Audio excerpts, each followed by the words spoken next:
Hi, and welcome to this episode of Tennis Volley Talk with Brian Danielson. Hey, what I'm going to be doing is talking about some of the other tournaments that are being played before the Australian Open starts in January. Now, one of these, and I did talk about it last year and this year again, it'll be the Next Gen tournament where you have the 6 up-and-coming 21-year and under pros that are on the pro tour that will probably be making a name for themselves one way or the other with that. So, and you have the likes of Jacob Mensik, and then you have Arthur Phillips, and you have Alex Michelson, which is a USA player, which I did happen to see at the Fan Appreciation Week at the US Open when I was there. Got him one of my tennis cards too, Tennis Volley Talk. So give me a call, Alex, if you can. But he hasn't done it yet. So hopefully he might be in a lull and might pick it up someday. And then also you got Shang Juncheng, and then Luca Vanm, Assche, and then Dino Prismic. There's been some really good play going on with some of these players too. And tomorrow's probably going to be, I think, is the finals tomorrow with that. It was the semifinals today. And then also with that, too, you're going to have the world doubles being played. And that's going to be with men's doubles and mixed doubles, I think, with that. And then also you're going to have the United Cup. Now, the United Cup is kind of a fun event because all these kind of events are, even though the Next Gen Cup is a little bit more serious, but the United Cup, it's more of a lighthearted. It's not as serious as along with the World Doubles also.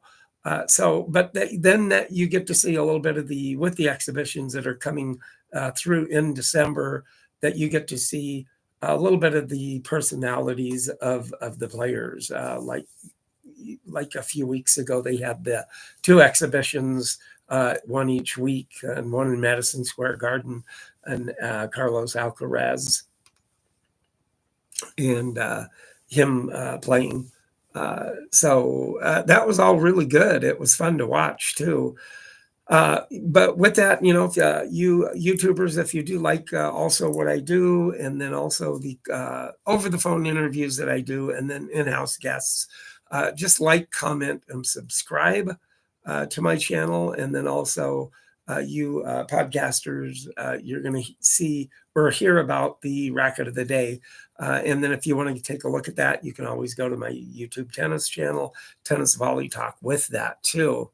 With that, that's really kind of a with that. But with the United Cup, it's made up of 18 national teams. Okay, they're divided into groups of 3. So 3 groups mean 18, like 3, 6, 12, 15, 5 groups of 3. And then each national team can nominate 6 players in their team, 3 men, 3 women. Teams will compete against the other 2 nations, their group, in a round robin format, and then it gets to the big dance, and then whoever are the 2 top teams, then they'll play for a championship trophy or whatever it is. Even though it is kind of still serious, but at least it kind of is not as grueling. It's a little bit more relaxed too with that. So it does make it a lot nicer too. But this week I ended up playing tennis here and with a guy that I met at the club, and really nice guy, Noah Johnson. Very nice guy, 27, I think he is. And here I am playing him, and we're practicing hitting strokes. And then we end up playing a 10-game serving game. So you play, you do it to 10 points, but each time you serve, you play the point out. But you go to 10 with that. So he's had the upper hand this last time he played, but I myself have been kind of myself struggling a little bit with how to, a little timing on the forehand and not hitting the ball cleanly, not serving as good. But then what I ended up doing is I did watch a video not too long ago with one of the pro girls hitting the ball, Peyton Stearns. But anyways, I'm watching her, and it was amazing because she was, getting into position and stuff like that, but not going kind of sideways to get into position to hit the ball, but bringing the racket back but just stepping forward is what it was about. So what I saw that, and then I started doing it with Noah, and I started hitting the ball a lot better and a lot harder on the forehand. Backhand started coming in a little bit better, the serve. And then we practiced that. We kind of started out in the short game and kind of hit angles. And then we keep moving back until we start hitting at the baseline. And, that takes a half hour or so hitting at the baseline and hitting different shots. Which is really fun. But this time, because I was moving my feet and getting into position to hit the ball, then I was running and getting into position and moving my feet. So it was a little bit more tiring on me, which I did feel a little bit. So, but it was still fun being able to starting to hit better against him this time. And it was really fun hitting against him too. And so, but it was just a better hitting all the way around for me. But he ended up playing the service to 10 a lot better than I did. For some reason, I just was not. I was hitting the ball good, but I was just kind of standing there watching my own shot, as what I call with a few of my friends. I watch the parade. And so whenever I stand there, I watch my shot, and then they hit it back. And when they hit it, it's already going over, and I'm going, oh, I better go over there and get it. So kind of watch the parade go by. And so they win the point. So, but he was hitting the ball really well, coming in and serving, coming in and hitting approach shot, hitting volleys at the net and everything. And I was getting some shots that were so close. But I did have a few pretty good forehands. And then with that, if I had a serve where he didn't hit it good, then I had, with the little bit more better approach that I had, and stepping more forward and not sideways and hitting it, but more forward.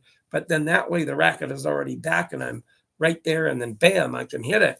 But I was hitting like if it was closer to the net, I was hitting a put away shot a lot better too.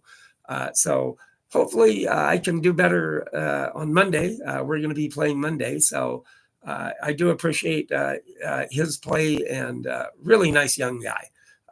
And he already played with a couple of my friends, and I'm going to get him hooked up playing with a few other of my friends. And it would be okay. And he might get into the Elk River tennis tournament this summer too. I told him about that. So it should be good. But he's a really good player. He gets around the court real fast. And very good player. And I like playing him. He's a really good competitor too. So yeah, you YouTubers, like, subscribe if you like what I do, and make a comment. And if you like what I do with the over-the-phone interviews or the in-house interviews, the in-house interviews tend to spike up a little bit that I've seen, which I do like doing. And it's always fun to do with friends of mine that are tennis players, kind of get an insight of what they do. And with that also, and also then with the over-the-phone phone calls and the interviews that I do, which I've had very much fun doing. And one of these days, I might get a tennis pro that might see one of my cards and might give me a call. Who knows? But hopefully that would happen, and it would grow my podcast a lot more so, I think, with that. So on that count, it's just been fun doing this and being able to have in my second year as many episodes as I've had so far. So it's been a fun thing doing for the 2 years that almost 2 years that I've been doing it. So I'm in my second year, and almost ready in this month. A little bit more. I will be finishing my second year up and starting my third year. So see what happens in my third year. But it's been a fun thing to do, and doing all the research and what I do with the racket of the day, and then the manufacturer, what it is, and that's always been fun too. So yeah, with that, like, subscribe, and comment. And with that, and then you podcasters, like, subscribe, and comment, and you'll hear about the racket of the day coming up here too. So with that, here's the racket of the day. It's actually a Bancroft racket, and it is actually a championship players special, future champ. And it was actually designed by Ralph V. Sawyer for future champions. And it's a Bancroft, and it's still pretty good. This racket here is around in the probably 40s, 50s, right into about 60 in that area. 40s, 50s, they had these strings on them. In the 60s, they started going away from that. So when you spin, you go up or down, upside down, right side up for the spin. B. So that's how you figured that out at the later is by spinning it, and then the B, or an upside down, the backwards B. So for Bancroft. But a very nice, well-made racket. Still has a nice grip on it too, and it's kind of one of these rackets. It was the future racket, so it wasn't as far as one of the upper echelon rackets. So it's probably one of the lower ones that you probably get at a variety of different sporting goods stores and stuff of that nature. But if you do like this, and you like what I do with the racket of the day, and I like showing them because they are such a treasure to have. And me having them is a lot better than like being in a trash can in a junkyard or whatever, in a trash heap someplace. So always looking for rackets like these from the early 70s. Also Rosenthal rackets, Wilson rackets. So if you have any old ones that you know about or pick them up, let me know. Be more than happy to try to collect those. You buy them, I collect them, in a sense. Anyway, that's the way my dad was. He bought them, I collected them. So that was always fun to do. So with that, I very nice racket all the way around. I like the white on the throat of the racket. But with this being a Bancroft racket, and Ralph V. Sawyer, he was a designer of these rackets and made the designs for future champions. So he worked for Bancroft for a while.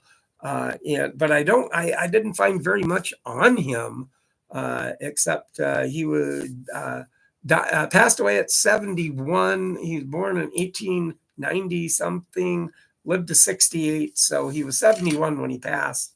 But from a tennis racket designer for the future champs out there. So very nice racket, very good, very solid racket still too. This is the original strings in it from probably the manufacturer that put the original strings in it. So that's not the older gut or cow gut or cat gut strings, but just the original strings that came with it. So with that, like, subscribe, and comment with the racket of the day if you like it. But actually, Bancroft was with that. Bancroft was founded in 1887. Their company, but did not use their name Bancroft on the rackets until 1905. So with that, and they did with that, they made before that they made rackets for other companies, such as Wright Ditson, AJ Ranch Company, and Bridgeport Gun and Implement Company. So they didn't make the rackets for those companies or manufacturers until 1905, and then they started putting the Bancroft name on the racket itself. And then actually Bjorn Borg used the Bancroft racket and endorsed the Bancroft racket when he was playing in the USA at the time. So, and it was, and then also, then he had that Bancroft, then he went to Danier, and that was the one that he won Wimbledon with, was the Danier racket, Bjorn Borg Danier. So with that too, I do hope that you guys do like what I do. Let me know in the comments and what you want me to do. Try to do more with that, with doing this. I do really like doing it. Like, comment, and subscribe for you YouTubers and you podcasters out there. So I hope that everybody has, if you're in outside playing still, that's always good if you're in a state that can do that year round mostly. Me, I'm inside now playing, but still always fun to do. At least you don't have the sun or the wind out there. It's a calm, good environment to play.